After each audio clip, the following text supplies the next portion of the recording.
Hey, and welcome to the Weed Out, where we weed out the nonsense in our backyard and talk about the ghouls and tomfools. I'm Spencer Fox Peterson, as always, with my partner. Hi everyone, I'm Joanna May Booty. And this week we're getting into it and changing it up. Normally, well, the last couple episodes we've had guests on. So this episode we're going to break it down and share some fun, well, not fun, but fundamentally fucked up headlines. And we'll start with like a national headline that we should not miss. There's always a big national headline when it comes to police misconduct, prison misconduct, etc., judicial system fuckery. Uh, you know, just Google what's happening with bail reform in New York State with Eric Adams and the governor Kathy Hochul. They're ghoulish. They're trying to make their draconian criminal justice system even more draconian with data that against the data, regardless of data. Anyways, so this week we're gonna just talk about some headlines that are actually really pertinent to our backyard, that are well sourced, and we feel like really exemplify what we need to be paying attention to. So Joanna, what's our first headline? It's the national one, right? Yeah, the first headline is about that San Jose Police Union executive who was charged with attempt to import and sell fentanyl. So I have an article from ABC News, but I can share more. I'll probably share this one because it's the one that we found. Her name is Joanna Segovia, and she's 64. I don't like that we share almost the same name. But I was shocked, Spencer, that a police officer or an adjacent one, because this is a police officer association president, was even connected to fentanyl in any way and didn't die. Based Yeah, on I heard. the I heard narrative. when you're assigned cop at birth that you have an allergy to fentanyl. Right. Um, like it's like the force, like they're repellent to it. Yeah, it's Um, like what is that thing for kryptonite for Superman? That's like for them, I thought. yeah, apparently a But mild. but apparently not because this woman, or at least for the union associations, she has been trafficking it. And Yeah, oh, she was ordering it to the office. And this reminds me of any Lord of the Rings people out there. Where it's both in the books and the movies, but it's well done in the movies. One of the hobbits, while they're trying to figure out how to get by the marauding army, they're like, well, let's just go close to the danger and sneak right under them. And the closer you are to danger, the further you are from harm. And then the little nose tap, right? And that's essentially what cops get to do. It's like their buddies aren't going to investigate them. Like it's the perfect crime until it's like, wow, this is egregious, and the DEA has to shut you down. And this went on for like almost a a decade, maybe. decade, yes. So like one of the people that works with her was quoted as saying like this is not the person we all know and love because in their minds they thought they were going to find, some big bad drug dealer and it's their 64-year-old union president. Right. And she's really small potatoes, but like this is the stuff that's flooding our streets. She's getting, you know, stuff from India and wherever that's unregulated and it's dangerous. And I'm not gonna yuck anybody's yum or question anybody's need for illicit substances. I believe you have bodily autonomy to alter your status within reason, I guess would be my, because you can't make it harder for other people to exist just because you're on drugs. But I'm not judging you, but like this person's not a safe place to get it. Nobody. It's when it's being passed through hands and it's a dark, in a dark market, it's dangerous. And this person who is tasked with protecting cops when they do illicit shit is doing illicit shit. Yeah, Um, they found thousands of pills and according to the complaint, they talked to her in like February of this year and were like, yo, like you're being interviewed about this controlled substance stuff.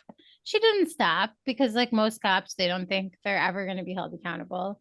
And just got like another shipment from China, apparently. That's where she ordered the last shipment. And they were able to like pin her down then. And to make it pertinent to like what's happening right now, as of this recording, today was Donald Trump, 45, as we like to call him. He was arraigned, read his indictments, 34 felonies of basically conspiracy. I don't know. He's just fraud, just general fraud. He frauded so much. And this is kind of the same deal. It's like the dude just crimes so much. Like, do you know how much smoke you have to make as a rich white man who is high in political office to like actually go after them? Like this dude was just lighting fires everywhere and just like he doesn't give a fuck. And again, not to like get too down the rabbit hole, the system doesn't hold the powerful accountable, so it's kind of fucking pointless. And it's good for us for holding somebody like 45 accountable, or this woman out of San Jose, and it doesn't really matter. It's the Mhm. narcissist white supremacy. I mean, they just can't help themselves. And it really shows that like what we're gonna share next really shows like it's not just at the national level. Like we have problems in Western Mass similar to those of San Jose. Not the same, like we're not seeing like I guess trafficking yet, but how do we know that that's not happening? And I mean, actually, in my town of Montague, we did have that until 2018 when Chief Dodge was replaced. So it does happen. But to move on, we have a story out of North Adams. So is it okay if I keep going?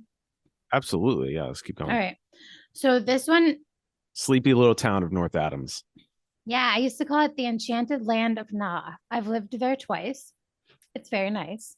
But What's this that for us? huh? Matt, what does that mean? The Enchanted Land of Na, just North Adams. That's what I used to call it. Understood. Okay. It just you said it was this nice sleepy little town. I always had a nickname for it because I lived there twice. But so I have not looked into the police chief or the police department much in North Adams. So we have public records reveal domestic drama ahead of suspension.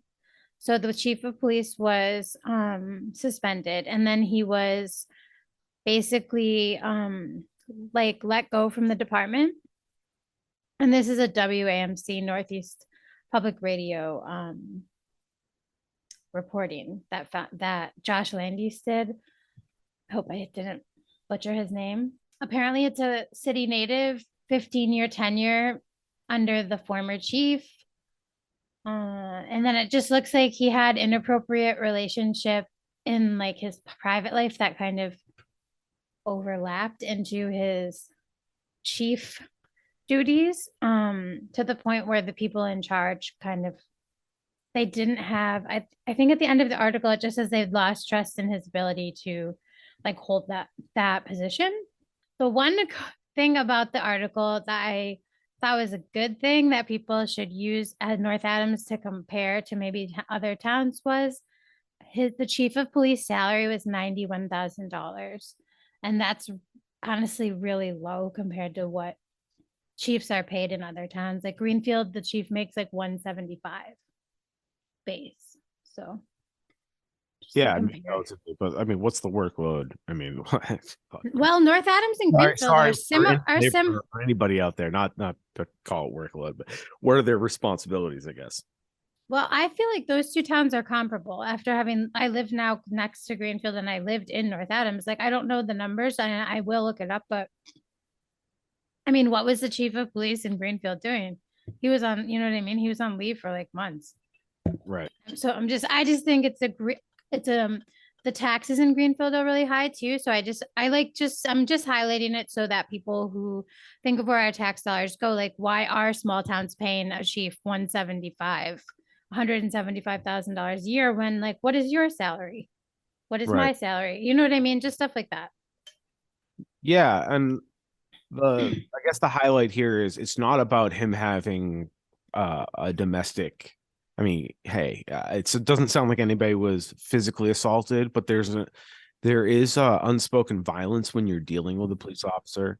They're intimate partners. If you Google 40% of cops, let's just look at it from the perspective of the people dealing with somebody in that domestic rage or squabble situation with multiple lovers in a toxic monogamy stew, um, and how it interferes with his job. He has a lot of power. This is a person with a relative amount of power, and if I don't accuse anybody of like murder, but like it's not off the table.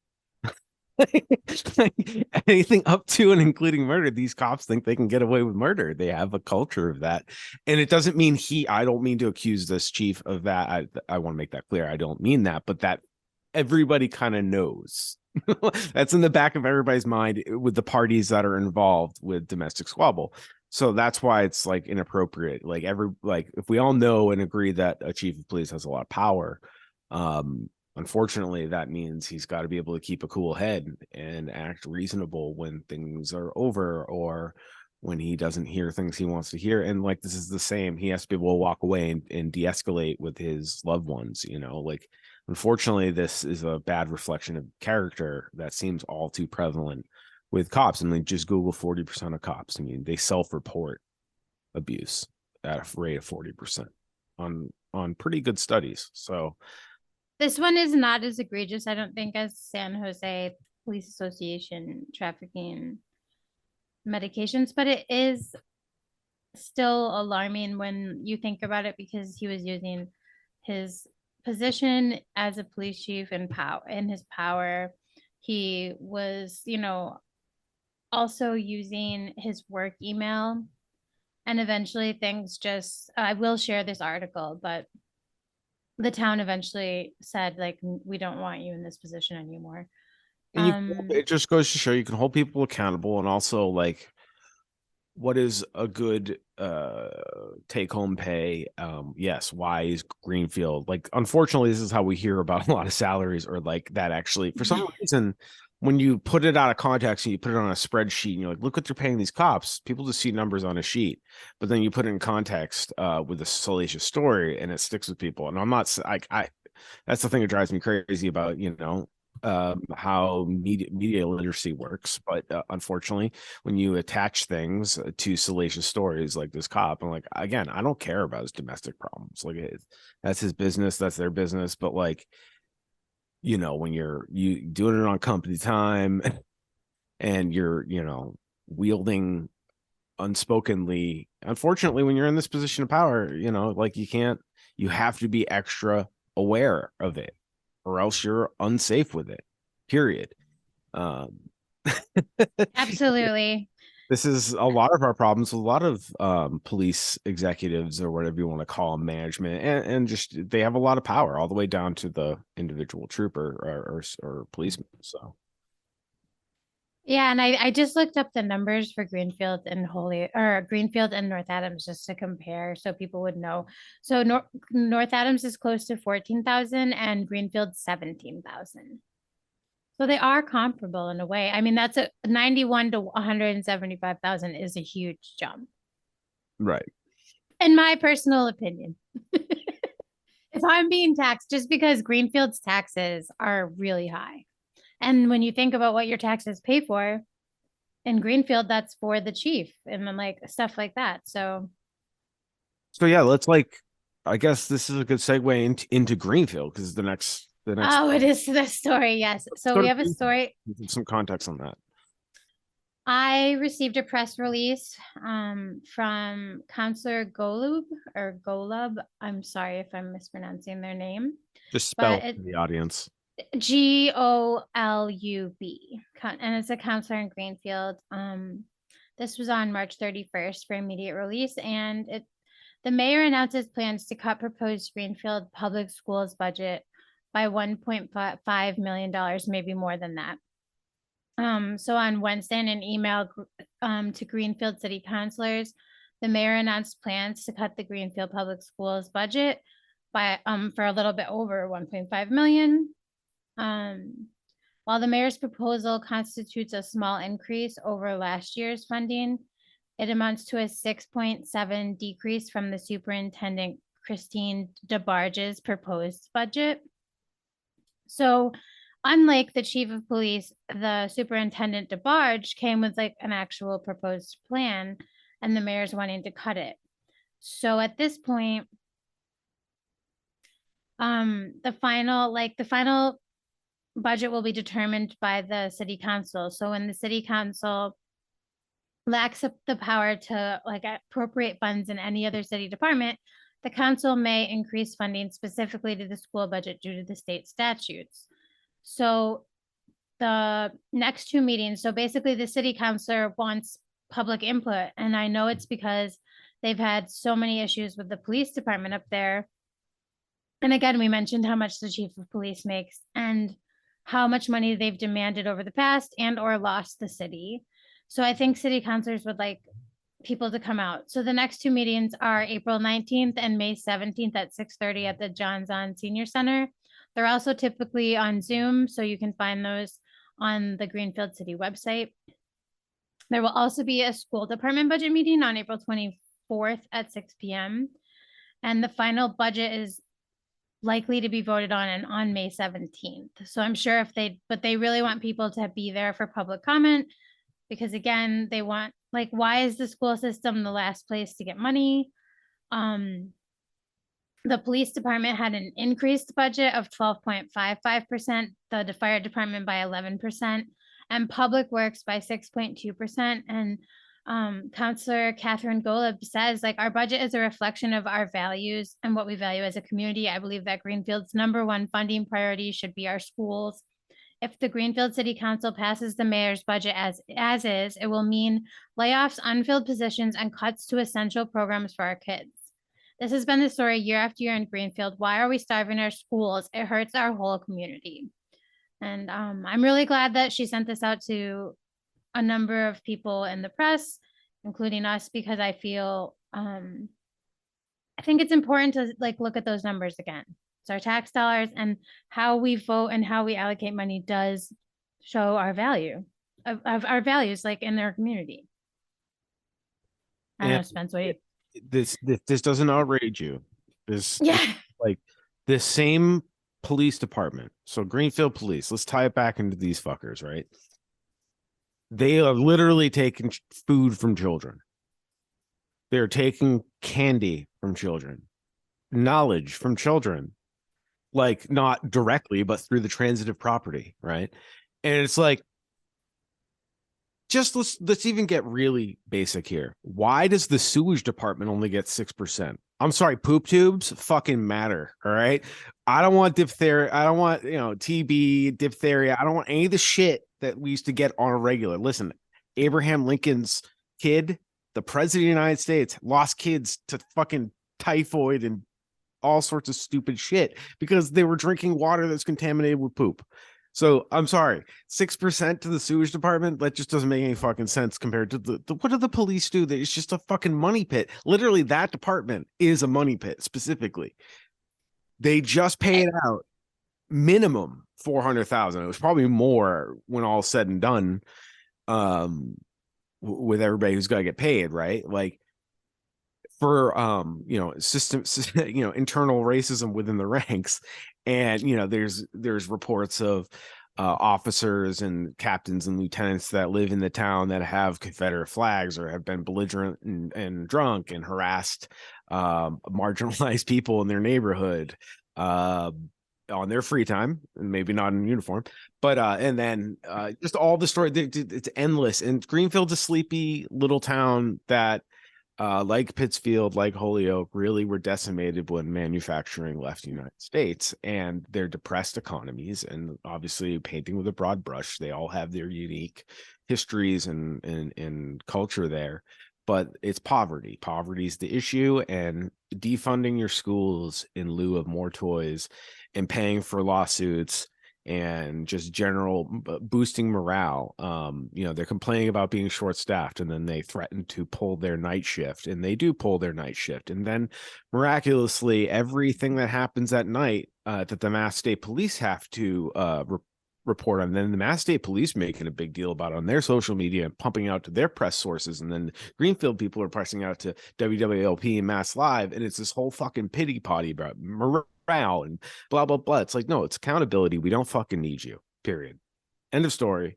And people who are educators, who are getting kids ready at best to be little worker bees, to be frank, or at worst, part of the prison industrial complex. And that's what we're pushing everybody towards. And it's not good. It's not good. And we got to change the way we educate. We got to change the way we think about children in the future. And one way we can start is by not, I mean, level funding these cops at the very least. I don't even think I'm asking for much. I mean, I'm an abolitionist and I'm quite vocal. I mean, it's well documented that I'm even a little too extreme on my views of police, even within other circles that you would think would be totally down with it. But the reality is, man, like they're defunding us. Joanna and I did an episode, way early on, about how they defund communities. And not to go too far off tangent, but there's places where they're defunding libraries, Oh, absolutely. and for actually East Hampton locally, there's a big fight That's local. libraries, and that's bad for the community historically. Empires fall when resources are over allocated to the military complex, and the prison industrial complex is like an offshoot of the big thing at the top, which is the military industrial complex and the proliferation of weapons, and then it all trickles down. And that's how we all get fucked by that system. And this is how Rome fell. This is how everybody falls. So you get too much bloated in war, in violence, the monopoly of violence, and it falls, and it's bad times for everybody. So we need to try to avoid that, or at least inoculate ourselves to that oncoming fight. I mean, it's weird that everybody's investing more and more in police when we're going to have a future fighting over water. Yeah, like I just feel like what the hell to parents and like people. I don't have kids, and I would actually like be trying if I lived in that town, at least going to these meetings. I would not be okay with the fact that the children in my town or my community weren't getting the staffing and programs that they need to thrive. I think school lunch should be free, and if they're not going to keep that federal program in place, I think all towns in Massachusetts should. And I think, I don't know, I just don't understand how anyone can think like, oh yeah, the police need more money and our kids will just have to make do. And teachers have done so much through the pandemic in terms of just we've seen now what school is. It's almost like daycare for children in those systems. Like our society almost crumbled in some ways when people had to have their kids at home. So I just feel like how important are teachers to you? I find they actually increase public safety over cops because knowledge is really important, like Spencer said. So I don't know, it's another values thing. And the worst part is, like Spencer mentioned, like the police have this in Greenfield, we're like, oh, we're gonna have to stop our night shifts and like all that stuff. Then they find a grant. So there's a Greenfield police to hire 3 officers, 1 dispatcher to help cover overnight shifts. This came out in This the came from last WWLP, and so that's a propaganda rag. And they totally. launder the police. And but you can still glean a lot when you pay attention to who's saying what, So this is clearly we were just fucking lazy at, like, let's just go Occam's razor. We were too lazy to look into other ways. We wanted the homeowners to pay for it. We didn't want to look for grants. You know what I mean? Like, that's the way I'm seeing it. And they got desperate, so they finally did their homework and they found a place to find the money. And now they're like, pat on the back. Meanwhile, when other department heads show up to any of these town meetings, Holyoke, Greenfield, Northampton, wherever, the sewage department, the schools, any of these department heads show up, they got binders, man. Like, I swear to God, the police just like throw it on a dirty napkin and slide it across the table. Like, that's how much protection costs. Because they just find money. They like when they need it. Oh yeah, I guess we had that the whole time. It's a Well, fuck. I'm not. Well, that's the thing. The grants option is not for. Why don't schools have that option? Right. Well, our It's school is completely. Well, it was never great to begin with, but it was better during the socialized 50s. Yes, you heard me. We were kind of socialist in the 50s. High tax rates on the corporations to invest back into their, equipment and their people. But, that didn't last very long because capitalists going capitalist. Well, at least here in Massachusetts, though, you're right. But we have always ranked, our public education is always ranked And really high. also, just so everybody listening, we are two white people here, and I want to say it was only good for some white. I want to say it was only good for white people. Was those times, all right? It was dark. Oh, and men. What I mean, like, and men, And then men, yes, white I'm white saying men. white men. It was Some good. It was good, and yes, I'm sure some guys had alcoholic dads that beat the shit out of them. But like, okay, whatever. sorry. Everybody's kind of got that rolling the dice with that fucking problem in a country with more guns and alcohol than people. But is what it is. We need I to could just not. embrace the fact that that's what we are as Americans. We're as the European settler colonialist state, like we are just guns and alcohol. That's what we do, baby. And it's not great. It's not like a flex. I'm not proud of that, but like we just need to be really frank about that. Most of our Well, I mean, that's literally what the Greenfield police do. They're like, they have guns and they drink constantly. yeah, and like maybe I'm not afraid of like talking a little out of school, but where on the street is that like all the power players hang out at one spot, like some country Drink together. Yeah. they drink together and they get rowdy. So like you hear there's no like okay, this isn't journalism, this is more tabloid stuff, but like Whatever. people are messy. They're messy. They're messy Yeah, they're people. messy. They're Exactly. messy. I can't just go out and do whatever I want like that. And I wouldn't want to drive like that, but still. But even if they're not driving, they're messy. They're just messy folk. Like they're sloppy, they're messy, they're cocky, narcissistic. Like that's like the MO to be a cop or high up in some of these punishment bureaucracy positions. It's the lack of And they're just super overpaid, you know? I stole that term punishment bureaucracy from Equality Alec on Twitter because that's what it is. It's a punishment bureaucracy. That's why we can't just get rid of this because it's so there's people who have been in this system for 50 years that train the people that are there now. And it's just, it is what it is. And we just need to abolish this shit. But like, I want to move on because as always, let's just bang out all the Holyoke ones. And Okay. you bang out the headlines and I'll give like one word responses. Okay. So in Holyoke, we do have more because they have. We'll list everything in our Substack, of course, for show notes, but we have a few gems here. Yeah, so we picked the best of the best that are the most recent.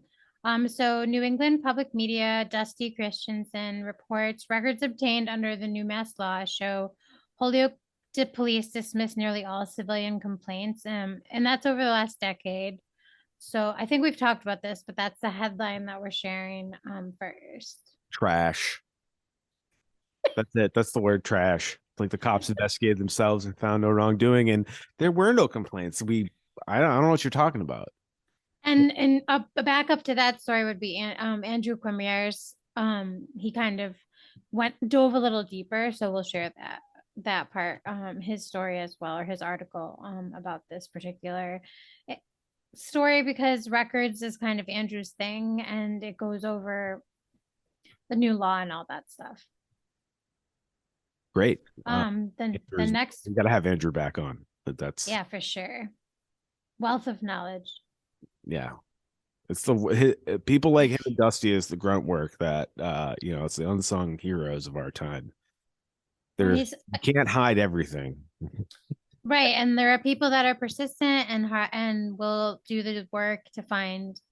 And I'm so thankful for those people, because again, the next one is the shoestring article, and Dusty wrote this, and it's Holyoke PD captain suspended amid sexual misconduct allegations, and this is 6 days ago. So this was the end of this was reported the end of March 2023. What I mean, it's this person was high up. This person was a captain, promoted recently. They were a lieutenant for a long time. So they were deeply entrenched, and they are the ones suggesting promotions and not suggesting, but this guy has a lot of weight. in the organizational structure. He was like the police liaison to like Mayor Garcia's transition team. So this is the dude that Mayor Josh Garcia had the most direct contact with. Like, Awesome. right. And listen, the amount of sexual assault in police, military, prisons, it's absurd. And I think there's a correlation because they don't see the people in their custody. They don't see other people as equal human beings. Well, yeah, so it was apparently a coworker, a female coworker. He was sex pesting, in my opinion, sex pesting her for nearly 7 years. So Sexual misconduct. unwanted advantages, it says, for nearly 7 years. And then he groped her and kissed her against her consent. So The that's implication gross. there's nothing you can do about it. Mhm. All the juicy tidbits, and this is backed up with court documents, people. So like my one word, not well, it's two words. My one word is I guess trash again. Like just throw this guy and this whole department in the dumpster. Just trash. I guess for me, it's just like, okay, this is what you consider public safety. If you're out there and you live in Holyoke or anywhere else, like, come on. This is the people in charge of investigating sexual assault. Just Yeah. you know. Like, they're the, and they're creating hostile work environments and unsafe work environments, and you're trusting them to hold a gun, which leads to our next article that came out on March 31st. This is by Dennis Hohenberger. I hope I got that right. I'm always going to butcher people's names, and I'm sorry. This one is out of Mass Live, and it's Holyoke Police Department may replace aging handguns with new Glock 9mm weapons. So, I mean, they just had that incident where one of them like pointed a gun at another one, and now they're trying to get new guns. I just don't understand why they need new guns. It's because it's a money laundering scheme. Like essentially, it's we have so the gun lobby and the gun manufacturers. What we should be doing with food, we do with guns. Endless subsidies by in the sense that we'll keep buying guns from you. Like, oh, these guns are 5 years old. We're going to give every department in the country brand new guns. That's like Joe Biden's thing, right? Like 100,000 more cops and like a shit ton more money. And fuck Joe Biden for that. But unsurprising from Crime Bill Joe. I mean, like whatever. So my one word, it's a word I made up right now. Motherfucking son of a bitches. Because if I did any of that shit with my gun or a gun, presuming I had, anybody, forget it if you're fucking not white. But like anybody that's not a cop or in a position or within the parameters of power, you point a gun at them, and if you have a license, your license is fucking gone because they're the ones in charge of your fucking license, guys. That's what I mean. Like, it's absurd. They can, and that is if you're credibly accused, and by credibly accused, videotape or credible, verbal complaint, they can just come and be like, hey, we issued your gun license and your right to have that gun on your, on you. So we're gonna take that and take the gun, and we'll see you in court. And possibly there might be a warrant along with that too. Like at the very least, they're coming to get your gun. And the fact that these guys, it's bullshit. It's people always like, oh, we have two tiers of justice in this country, rich, powerful people. No, we have like 17 million levels of justice in this country. And there's compounding factors. Sure, will I be pressured into getting a crew cut and shaving my beard if I'm in trouble for like unlawful use of a firearm? Am I gonna be pressured so I like can code as like a normal white dude? Maybe I can slide through because they know that a working class white dude is different than a working class black dude. Uh, and then adding all the factors. So it's just like these sons of a bitches, man. These people, the ones in charge of doling out fucking gun licenses, and they're pointing it at each other. Like, come on. And these people, and they're requesting more guns. They're like, we need new ones because when we point it at each other, we'd like it to be brand new. what happens to the old guns? Do you melt them down? No, you sell them. Who are you selling them to? Probably the streets. Also, like, just take care of your guns. Like if you're in the military, right?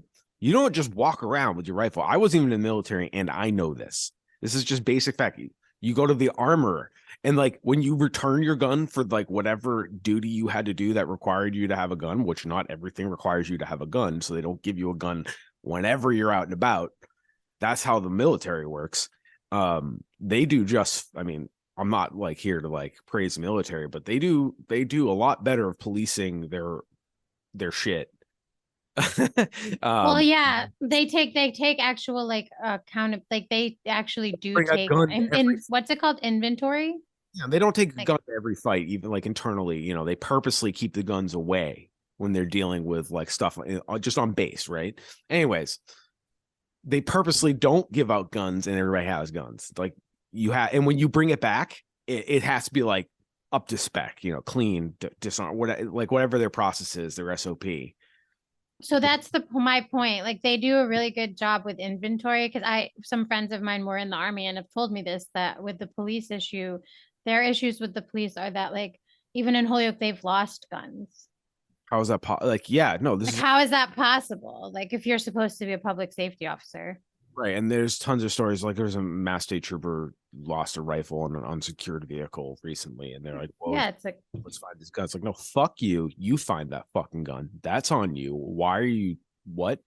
Um, and I also, just oh, you guys get to not lock your trunks on your cruisers, and you expect what to fucking happen?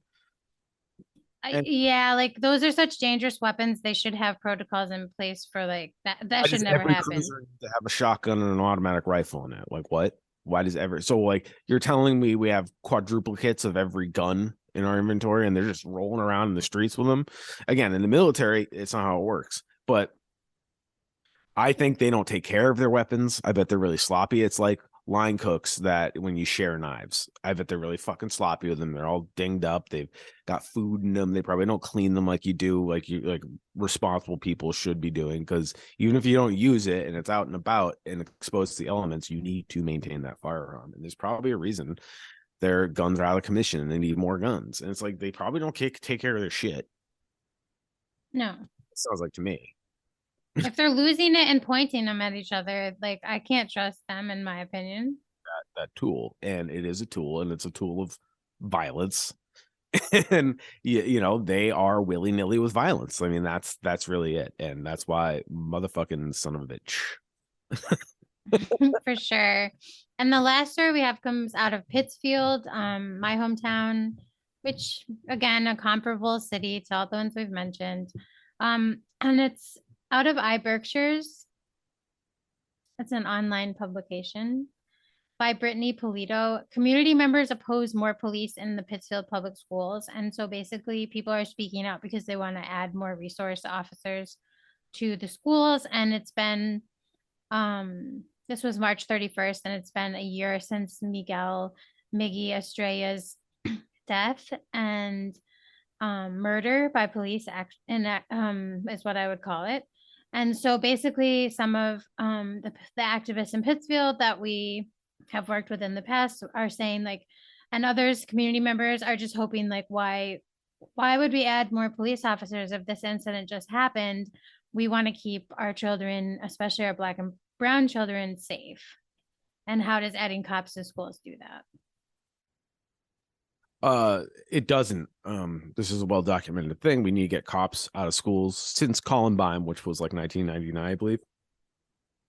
Not one SRO has prevented a school shooting, so it's a failed experiment.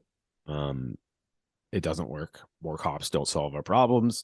We need to feed and nurture our society and not police the fuck out of it. And that's all we've been doing since the history of time because it's colonialism, people. It's all ties to colonialism. It's really simple, not to get too meta on you, but like this is how colonists control shit and they force their way. And that culture is very deep embedded in us. And that's why, and people are waking up. I'd say people are waking up because we're connecting through our small media and our small journalism, and people are getting their voices out regardless. And it's not perfect and it's hard. So, like, again, this is just like my time to point out like communities know what they need. and you need to organize. You need to share like media. There is a propaganda game we got to be playing too. So reminder to like support local media, whether it's Andrew, our journalist buddy who does all the records requests, or people like Dusty who work for New England Public Media and the Shoestring. I think primarily the Shoestring now, which is good news for all of us because he's wonderful. And support people like the Weed Out. So yeah, go to our website and go to all these places and support us, get us clicks, all the things. Tell your friends, talk to people about it. We're trying, and that's all we can do, and through word of mouth. So that's like my, I don't know, it's my plea after reading all these stories. There's more. I mean, we'll link more in the show notes, but we could do one of these a week, honestly. But we're also trying to highlight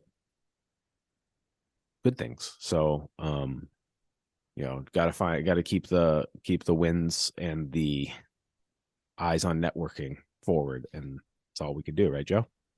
Absolutely. And I think this is just for us, like, I don't know, I guess, especially for me, this is a good time to just reflect on these news stories during, as we lead up to and during budget season, which is happening right now in these towns. These are how these decisions are made. And you know that we like to share, how to get records, how to go to these meetings, how to keep track of the budget. And now is the time to be doing that. So I hope these stories help you feel a little bit more informed and connected to the Western Mass community. Yeah, I mean, thanks for listening. Our numbers we're happy with, and we're glad that people are listening, and we're just trying to make a better garden for everybody to live in. And we talk a lot about police bullshit, and it's because that's what's near and dear to my heart. But you can see people's, a budget is people's priorities, and we need to stop policing. Policing doesn't stop shit. You can't prohibit everything. It doesn't work. It's never worked. So, thank you for sharing. Thank you for liking. Thank you for listening to us. I don't have much more to say, so I would love Joanna to say your piece, and I'll see y'all next time. Thanks, everyone. Thanks, Spence. It's always fun. And even though our topics aren't always uplifting, in a way, we're hoping that they bring out parts of uplifting things, like Spencer said. Like from this, I hope you feel more connected to your community, just knowing what's going on. No, it's not great news, but again, so many more of our other episodes highlight the great work that and the great things that are going on in Western Mass. If you are a gardener, start your seeds. It's going to be time to plant them soon, end of May. So we're getting there. We're almost to the warm season. Again, thank you for sharing, liking, listening, and please take care.